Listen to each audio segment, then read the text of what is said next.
Hello there and welcome to another video, and today in this video I will be going over how to generate realistic images using Leonardo AI.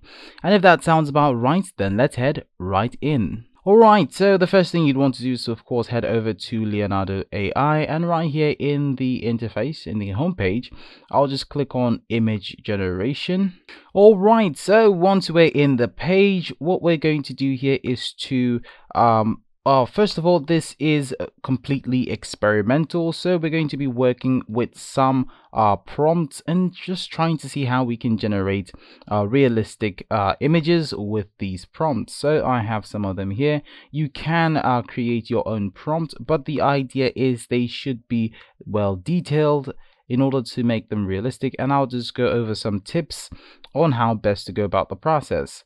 So this is my prompt over here. The idea is to tweak the model in order to get realistic images. So with that said, I'll just change this from dynamic to illustration.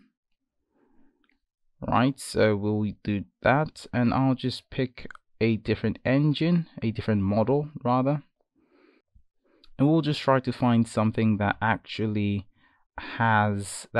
looks realistic. So we'll just scroll through. All right, so it seems the most realistic ones around here could be is basically between this and this over here. So let's see. Right, so I'm just going to go with photo real, and I'll just activate it. All right, so that said, I'll go down. Let's go down a photo real. All right, that's selected.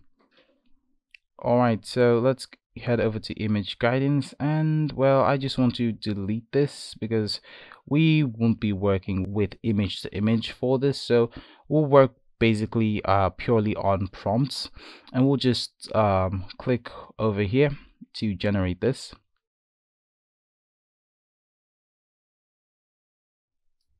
All right, and we have our results. So first of all, I'll go over the prompt. So the prompt says create a historically accurate digital painting depicting the bustling street of 17th century Amsterdam during the Dutch Golden Age, and it says pay meticulous attention to architectural details, clothing style, and of course the activities of common folks and merchants going about their daily lives. So we'll just click on this to opening it up, and I'll just zoom in a little bit. Let's see. Okay, not bad, not bad. So yeah, this does look a bit realistic, but I'm not really impressed with there isn't really much detail when it comes to the people, the merchants. But in terms of building, in terms of architecture, I feel the detail, it was a bit detailed. So this might not really be the best results we have here, but it's not bad. That's not bad. Right, so this one looks a bit better than the rest, but as you can see, there is an issue over here, right here. But outside of that, in terms of the structures, yeah, it does look detailed and a bit realistic, so I think that can work. And let's look at the last one.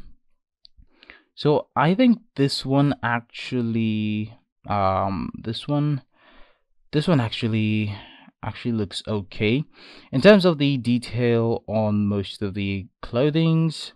Yes, that does work. That is okay.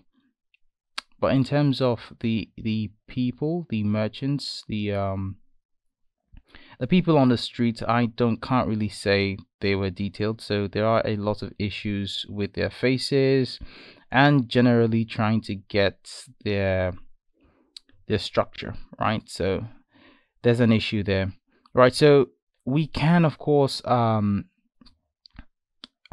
output multiple images, and that would give us different variations. And as you can see, there are a couple of factors to consider when trying to generate realistic images. And one thing is, of course, the model you're using and your prompt. So these are basically two major things, and you might need to pay close attention to the output resolution, because it does determine overall the amount of details your image will contain. So just something to note. So all right, so hopefully that made sense. So like I said, things to note are your output resolution, and of course the number of output images will help, but try not to use photoreal with if you're just using prompts and you're not using an image to image, you're not using image to image, this won't work, right? So you can't use photoreal with this. Just something to note, something to note. So yeah, that's basically it for this tutorial. Like I said, your prompts and the model you use, including your ability to tweak the settings here, will allow you to create more realistic images. Another thing to equally bear in mind is, of course, the number of images. The number of image variations you can produce or you produce will equally determine the variations of realistic images that you're able to generate.